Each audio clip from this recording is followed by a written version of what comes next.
আজকে আমরা দেখেছি একটা গোষ্ঠী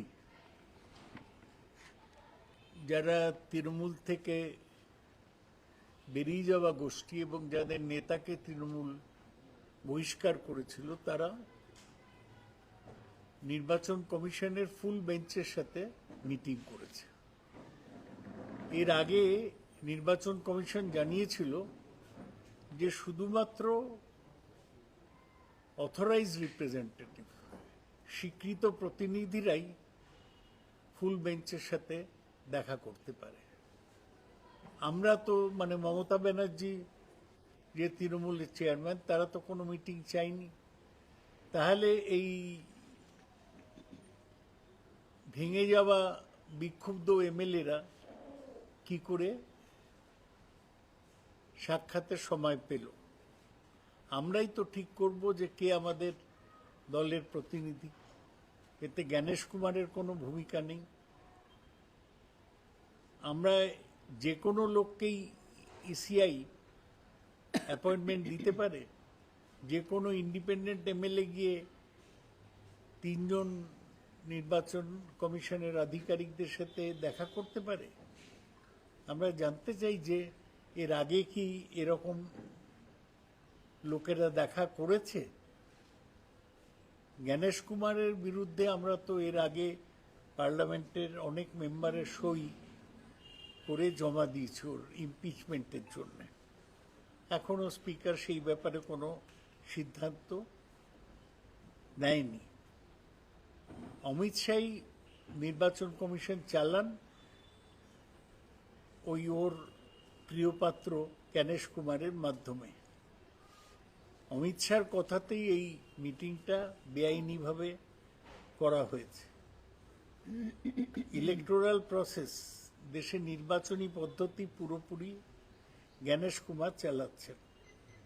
যখন নির্বাচনে কারচুপি করাও হলো না, তৃণমূল কংগ্রেসকে দাবিয়ে রাখা গেল না, এখন অমিত শাহ বিভিন্ন বিরোধী দলকে ভাঙার জন্যে তার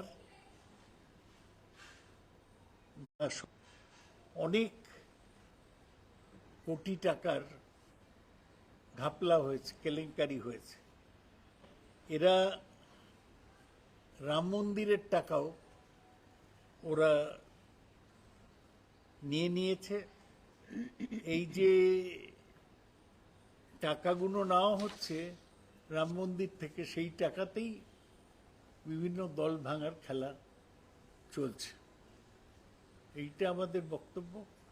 আরেকটা জিনিস আমি বলতে চাই যে গতকাল আপনারা দেখেছেন কাগজে যে আমাদের সাংসদ মহুয়া মৈত্রর উপর আক্রমণ হয়েছে তার নিজের কেন্দ্রে। তিনি তো তখনই জানিয়েছেন পুলিশ যায়নি, পুলিশ নীরব দর্শকের মতো দাঁড়িয়েছিল। মহুয়া মৈত্র ডিজিকে জানিয়েছেন, তার মানে সেই অর্থে তিনি একটা এফআইআর করেছেন। কি ব্যবস্থা হয়েছে আমরা এখনো জানি না। কালকে আমি অধ্যক্ষের সঙ্গে, স্পিকারের সঙ্গে দেখা করতে চেয়েছিলাম, কিন্তু উনি সময় দিতে পারেননি। তা আমি চলে যাচ্ছি। স্পিকারের একজন প্রতিনিধি আমার সাথে কথা বলেছেন। আমি আজকে স্পিকারকে একটা চিঠি দিয়েছি যে নির্বাচিত সাংসদরা কি নিজের এলাকায় যেতে পারবে না? তাদের বিজেপির লোকরা আক্রমণ করবে। এই ব্যাপারে কি স্পিকারের কোনো পদক্ষেপ নেওয়া উচিত নয়? আমি জানি না, এখনো কোনো জবাবটা এত তাড়াতাড়ি আসবে না। আজকেই 10টার সময় চিঠিটা দিয়েছি। এই দুটো জিনিস আমার আপনাদের বলার ছিল। হ্যাঁ, ইংরেজিতে বলে দিন। ইংরেজি, if anybody wants in English, I can say these things in English. The Election Commission of India had informed all parties about their rule, where only authorized representatives of political parties can request a meeting with full bench of the Election Commission. AITC officially has not asked for any meeting. On what ground is the EC meeting with breakaway MLAs of AITC? We decide who represents the party. Ganesh Kumar has role or power to decide for us. A person who was expelled by AITC is being given an appointment by the full bench of ECI. So when did they start giving appointments to any Tom, Dick and Harry? Is it that easy for independent MLAs to meet all the 3 election commissioners? Has this happened before? Or this is the first time this is being done? Ganesh Kumar is the first CEC to have faced a removal proceeding in party. Amit Shah runs CCI through his appointed Ganesh Kumar.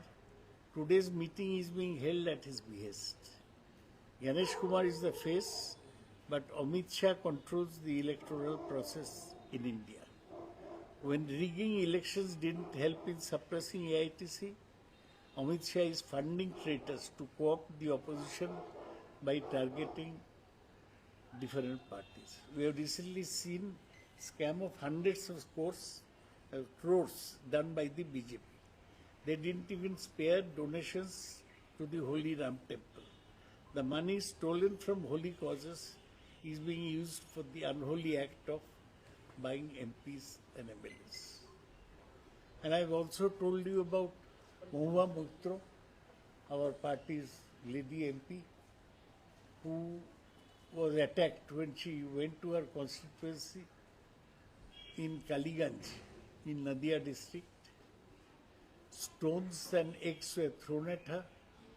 She was held up for 2.5 hours in a room, but she refused to go forcibly. She went out only when the problem subsided. She immediately reported the matter to DG of Police West Bengal, but police remained a silent spectator. I've written to the Speaker today asking him to see about the security of the MPs in their own constituency. I do hope that the Speaker takes some action. I tried to speak to him yesterday, but his welfare officer spoke to me. He may have been busy, but I've informed him that this has happened to Momo. I would just want to